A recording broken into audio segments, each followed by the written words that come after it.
Who is new Washington Commanders receiver Deebo Samuel? You're going to find out the same way that I did by hearing from the man himself. That and more on today's episode of Locked On Commanders.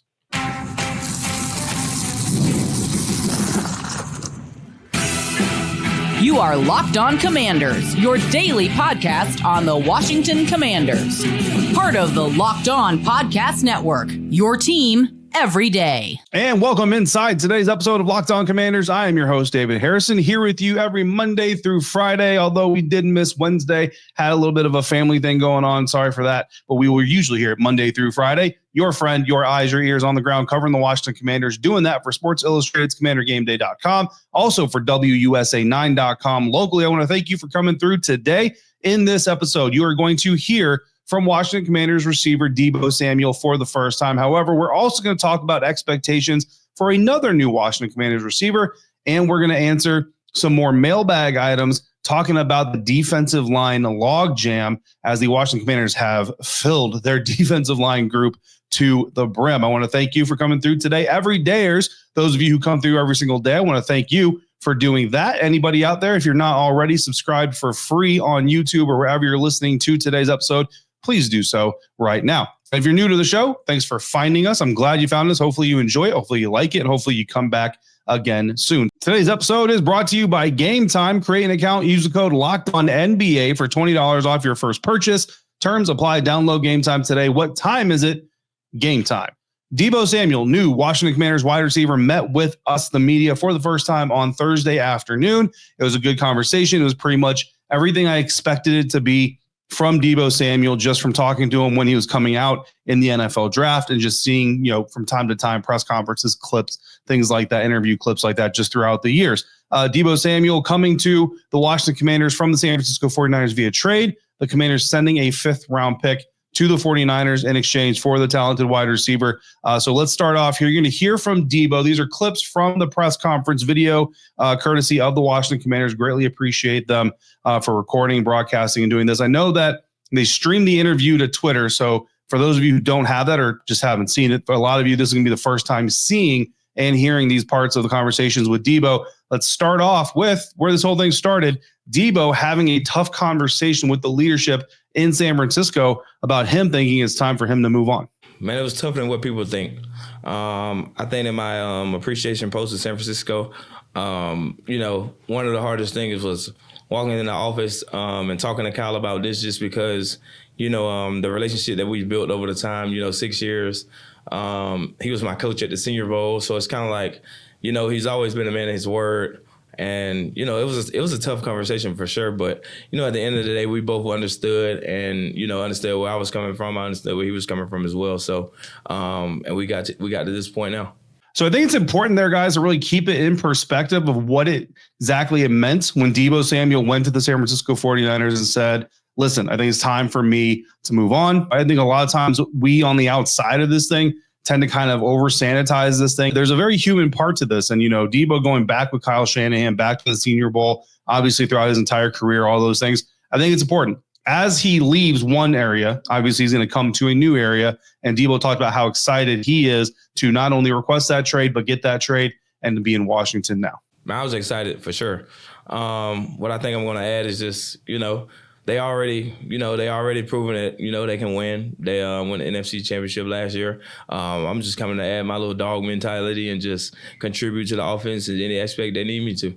So something I really wanted to kind of pull from that comment specifically is this whole thing. And again, there's no such thing as everybody saying this thing, right? But there is a good amount of Commanders, there's a good portion of the Commanders fan base worried about Deebo Samuel being this diva, right? And you hear him come in and says, this team already knows how to win. They just went to the NFC Championship game. So I'm not here to teach them how to win. I'm not here to make them a winner. I'm here to add my dog mentality to an already winning team. And I think it's very important because it shows you that Deebo understands what his role in this is going to be. It's not to be the savior. It's not to be the hero of the day, things like that. It's to be part of a winning mentality. Because you go back to the end of last season, we heard from Terry, we heard from Jayden, we heard from a lot of leaders in this room, Bobby Wagner, Zach Ertz, that it's about making sure the new guys fall in line with the standard the team set in 2024. It's not the Deebo Samuel, Samuel standard. It's the Commanders standard. And certainly from those words, Deebo is understanding that he's here to be a part of it, and he wants to be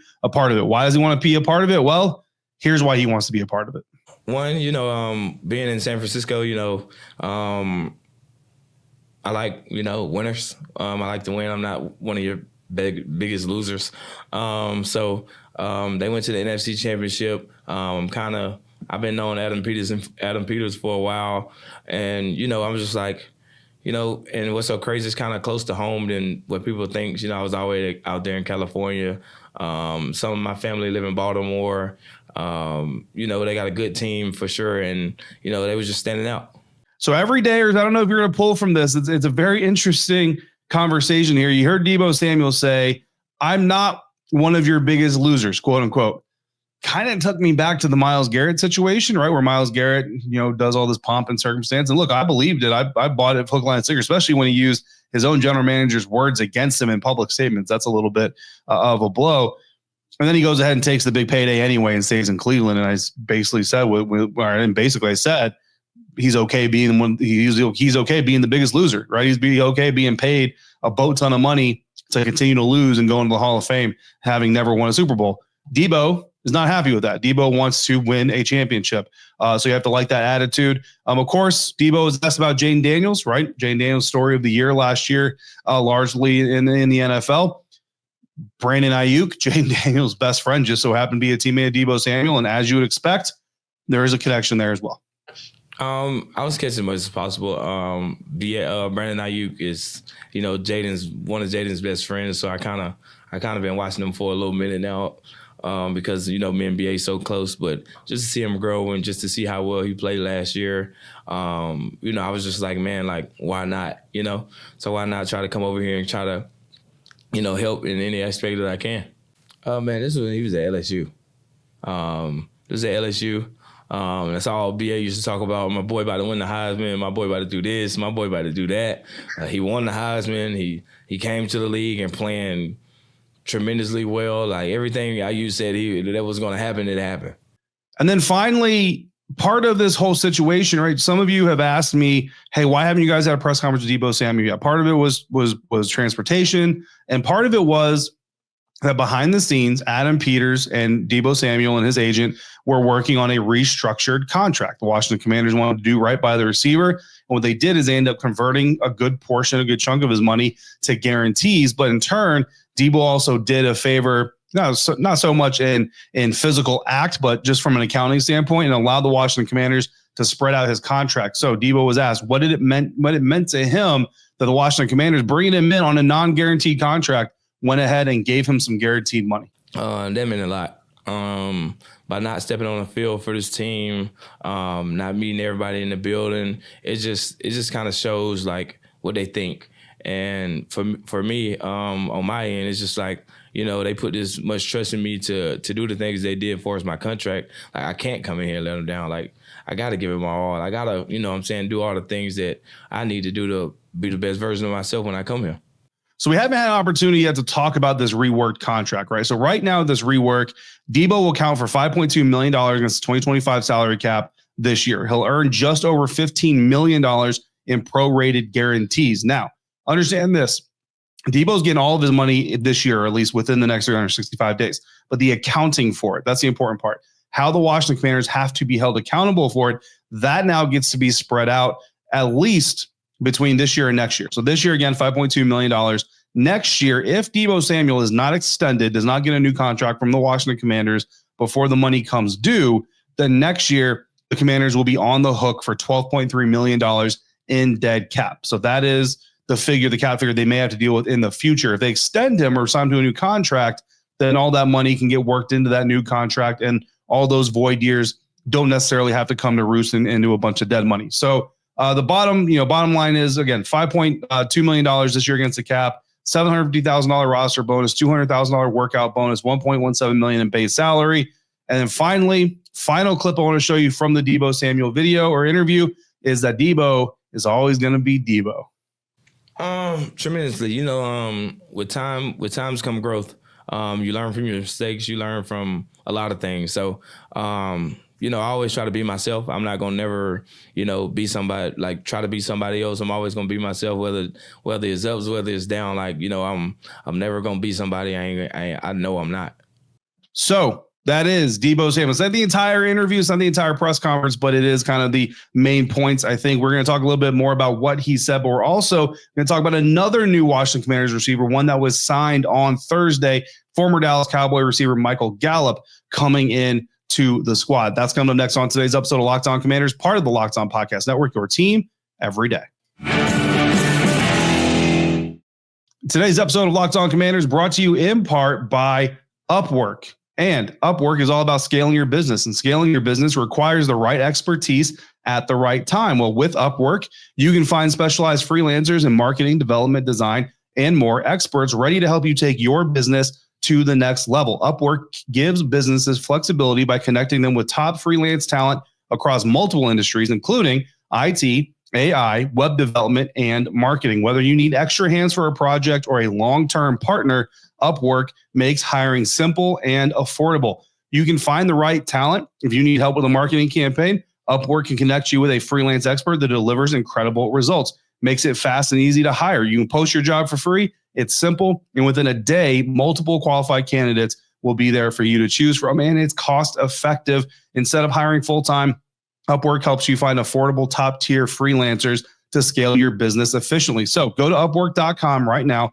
Post your job for free. That's UPWORK.com, Upwork.com to connect with top talent and grow your business today. Today's episode is also brought to you by Game Time. Imagine watching your favorite team live, feeling the energy of the crowd, and witnessing unforgettable moments. There's nothing like experiencing a big game in person. Getting tickets shouldn't be stressful. That's where Game Time comes in, making it easier than ever to grab last-minute seats at unbeatable prices, because the act of going to see your favorite team play in any game, especially the big games, is supposed to be all enjoyment, right? It's supposed to be all fun. So you don't want the process of simply just getting there to take away from the experience. Game Time Picks is a curation process that makes it easier to find better value for tickets to sports, concert, comedy, theater, etc. It's one of my favorite parts of the Game Time app. You just check in the Game Time app, and there's amazing deals on huge matchups, huge events coming up all the time. And they've got super deals that give you the lowest price guarantee,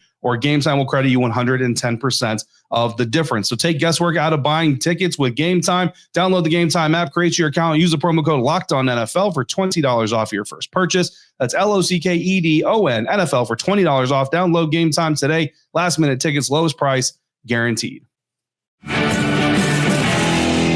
Continuing now with today's episode of Locked On Commanders, we just got done hearing from Deebo Samuel. Again, not the entire press conference, because I'm not just going to turn this episode into, hey, sit here and watch the Deebo Samuel press conference while I do no work and make money off of it anyway. No, we're going to talk about things. We're going to break it down. We're going to do all those things. Some other things that we're not going to show you the video of, but Deebo did talk about. So he's very motivated to get ready, get back to work, get with the guys, get connected. Very excited to be a part of Cliff Kingsbury's offense. That he hasn't talked to Coach Kingsbury as of the time that we talked to him. But remember, Cliff Kingsbury, head coach of the Arizona Cardinals for a time. Deebo Samuel obviously spent his entire career with the San Francisco 49ers up until now. So they saw each other twice a year for a little bit. Said he remembers seeing Cliff Kingsbury's offense, kind of knows what he likes to do. And so he's pretty sure he kind of has a feeling for where his role is going to be. What really stood out to me about that answer actually is when he said, like, I kind of know what Cliff Kingsbury wants me to do. He kind of like shook a little bit, right? He kind of like gave a little shimmy, like a move, like you're breaking down a DB. So I was like, man, he's like imagining in his head what that role is going to be while he's talking about it. So really cool. He was asked about the body comments, right? People talking about him being overweight or being out of shape and doing all this other stuff. And he said he's not moved about the comments about his conditioning. You know what I mean? I know he responded to some of them on social media, but basically said that's not gonna move me one way or another. Talked about him being an internally motivated person, but also having a support structure, right? He talked about getting a call from his brother. He was playing video games. I think he said it was Wednesday night. He's playing video games. And his brother called him, was like, what are you doing? He said, I'm on the game. His brother said, okay, did you work out today? Like, how much did you work out? What did you do? Like, not only does Deebo want to get to the next level of what Deebo can do, he's got a support structure around him that also wants him to get there. Is going to help elevate him there. And I think the bottom line is, like I showed you the clip of Deebo saying he's just going to be him. Look, I remember being at the NFL scouting combine the year that he came out of the NFL draft. And, little peek behind the curtain, I was supposed to spend about 5 minutes at Deebo's podium. That was supposed to spend 5 minutes at another guy's podium. I don't even remember who the other guy is right now because I ended up spending the entire time with Deebo because the way he talked, the confidence he spoke with, the way he spoke about himself, his game, what he was about, I was just like, dude, like this is my kind of guy. You know what I mean? He's the kind of guy that's going to ruffle some feathers. Like he's a direct dude. He's not here to make sure that you get your quote. If you're a media member, he's not here to make sure you get your headline. He's not necessarily concerned with, are the fans going to really love this sentence I'm about to say? He's just going to be Deebo. He's here to go out on the field, do his thing, do his job, do it to the best of his ability, win football games. The rest of it comes with it. He understands it. He's going to do it. But his focus is not necessarily being a great entertainer. His focus is on playing the game and doing it the right way. And if the rest of it comes along with it, it is what it is. So Deebo being Deebo, I'll tell you, man, like sitting in there in that interview, I'm like, this is the same dude I talked to, at least from that approach all those years ago. So very interesting getting to know Deebo Samuel. Again, some of your first taste of Deebo Samuel, surely, as Washington Commanders fans. But the Washington Commanders also signed wide receiver Michael Gallup on Thursday. Gallup is a guy that people had a lot of questions about. Michael Gallup last played in the NFL for the Dallas Cowboys in 2023. Last had a 1,000-yard receiving season in 2019. It was his only 1,000-yard receiving season of his career so far. Signed with the Las Vegas Raiders in the 2024 offseason, but he did end up retiring shortly after that. Unretired this offseason. Visited the Washington Commanders, visited the Seattle Seahawks. I know he at least visited those two teams. He may have visited some others, not sure, but I know he at least visited the Commanders and the Seahawks. Obviously ended up signing with the Washington Commanders on Thursday. Signed with the Commanders, met with the media right after that, like literally as the email is going out and the tweets are going up, we're in the Zoom waiting for Michael Gallup to come in. That's how quickly it developed. So in the press conference there, he said he retired because he wasn't in the quote unquote right headspace, right? Didn't want to kind of clarify what that meant, right? But said he wasn't in the right headspace, wanted to give it a go the entire time. Like once he retired, he knew that wasn't necessarily the end, right? It was just going to be the end for 2024. He wanted to give it a go when he was ready again. He feels like he's ready now. So it was a lot of fun to watch all the football games, but he also knew every time he watched the game, he wanted to be out there competing. So what are the expectations for Michael Gallup, right? Because I think that's the biggest thing here. Look, he signed a 1-year deal for the vet minimum. The deal is worth up to $1.335 million. That's up to. That's if he meets every possible, incentive, everything, playing time thing for his contract, that's the maximum he's going to earn. So this is a very low risk, no risk, honestly, proposition for the Washington Commanders. Now, on the field, last time we really saw him, he's a vertical threat.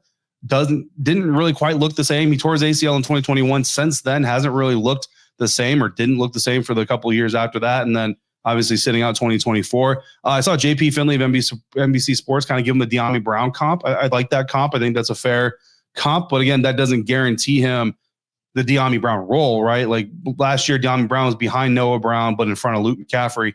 In this year's depth chart, like I'm not going to say De'Ami Brown. Michael Gallup is your fourth receiver behind Noah Brown.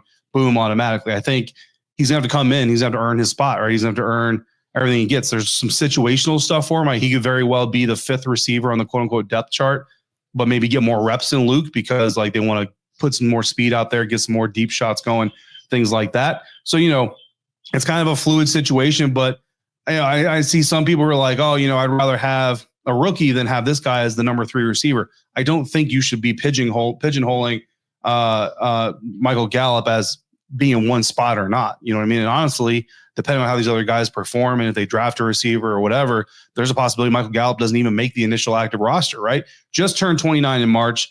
Does not preclude the team from drafting a receiver in April at all, in my opinion. It's kind of a Martavis Bryant type of move. If you remember last year, Martavis Bryant came in. Now, he didn't come in the offseason. He came in, towards training camp.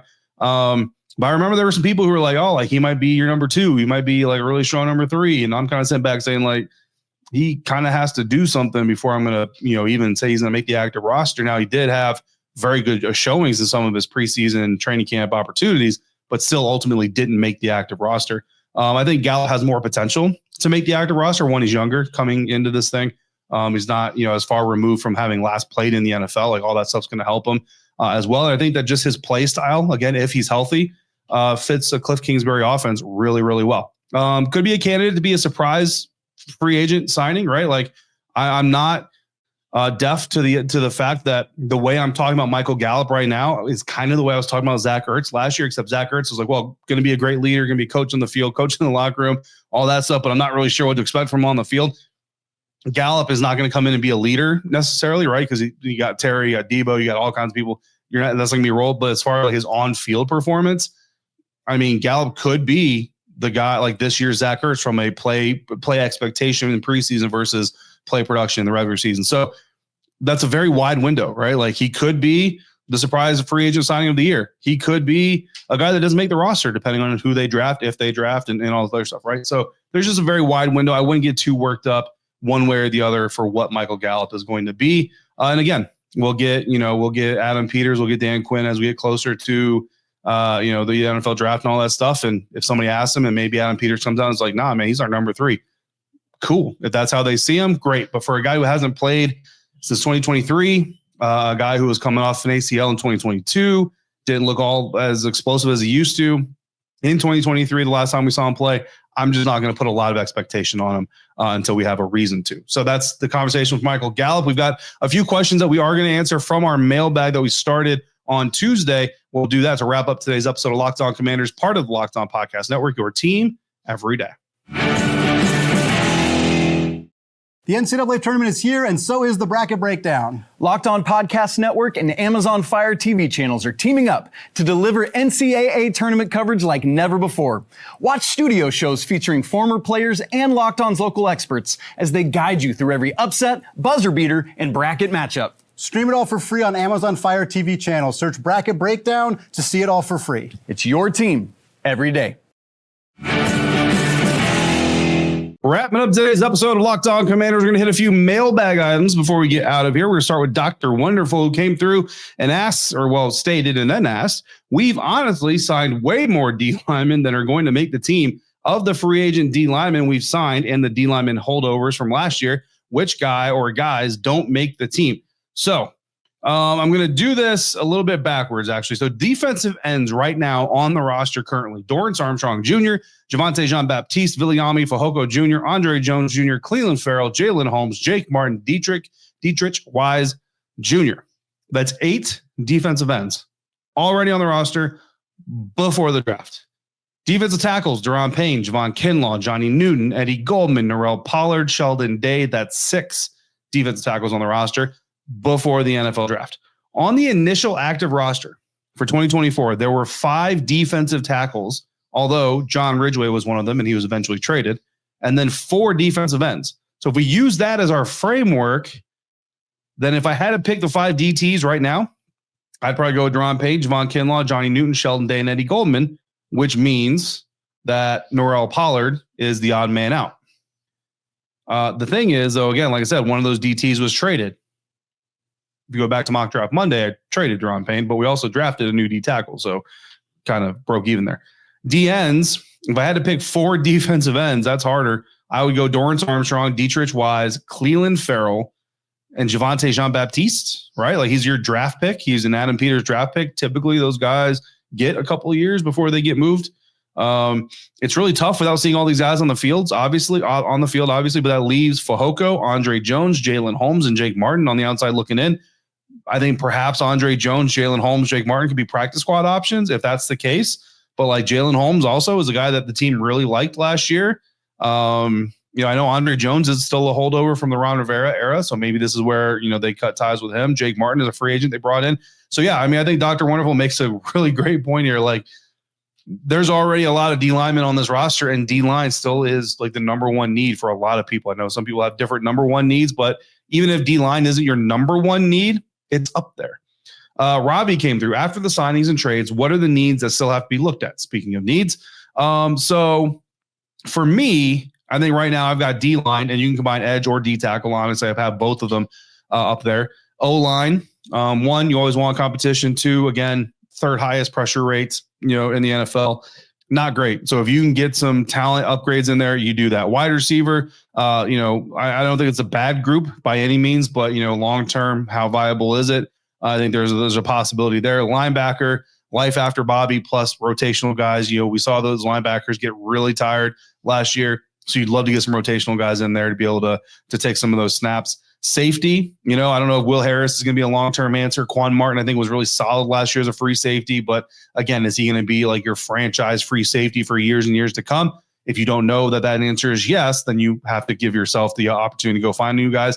Corner, I know that need is lower on my list than it is on some of your guys' list, and that's fine. But corner, I think, is certainly up there. Running back is a need. Tight end still a need. Given that Zach Ertz is obviously going to be, not playing this game forever, right? I think that when you look at the needs, though, like I've got D-line, edge, and D-tackle all the way up at the top. Edge more than D-tackle, but I've got D-line all the way at the top. There's a small drop, and then O-line, receiver, linebacker, safety, corner, running back, tight end. They're all pretty much in that group. So even if you want to shuffle them a little bit, they're all relatively in the same grouping outside of D-line. NFL.com actually did a re-ranking of team needs after free agency and trades. For the Washington Commanders, they put edge number 1, corner number 2. So NFL.com agrees with some of you out there. Wide receiver 3rd, safety 4th, offensive line is their 5th. They only went 5 deep, so they didn't rank everything, but O-line was 5th. Personally, I kind of, like I said, I've got O-line a little bit higher, but, again, some of that's competition and everything else. So it'll be interesting to see what happens with the Washington Commanders, but that's kind of how I see the needs as we stand today. Merle came through and said, do I see Washington restructuring any contracts? Well, they restructured Andrew Wiley. They restructured his, gave him some more guarantees. He had no guarantees coming into the season, so they gave him some guarantees and then also reduced his cap number as well. Obviously, Deebo's contract just got reworked, so there's a rework there. I don't know that I see anybody else's deals getting reworked necessarily, like Deron Payne's contracts potentially, if he stays, potentially a deal that could be reworked, but it's really just going to matter if they need cap money or cap room, right? And the only person I can see them needing cap space for would be Trey Hendrickson, which the deeper we get into this, the more I believe the Bengals are just going to re-sign him to a massive contract. And I don't know how the Bengals are going to get anybody else on the roster to win some football games, but it's a Cincinnati issue, not a Washington issue. So for us, that's going to be how we wrap up this conversation. On our next episode, we will wrap up our mailbag segments for the week, and we'll talk about anything else that might come up in the news cycle pertaining to the Washington Commanders. In the meantime, if you got questions or comments, all you got to do is text me. To do that, all you got to do is go to joinsubtext.com/LockedOnCommanders. Become an insider today. You're going to get text messages from me, but you can also text me your questions for mailbag episodes, your questions just in general, your theories, your ideas, your analysis, your agreements, your disagreements, and you can even send me your family updates. I got to send an insider a happy birthday message today. It was really great. I don't know your birthday, so if it's your birthday, feel free to tell me, hey, David, it's my birthday, because I would love to tell you happy birthday. I just don't know all of your birthdays. So thank you for making Locked On Commanders your first listen of the day, every day, everydayers. Thanks for coming through like you do. For your next listen, please check out Locked On NFL Draft. And until we speak again, if you're out and about, please be safe, be kind. I'll see you right back here next time for another episode of Locked On Commanders, part of the Locked On Podcast Network, your team every day.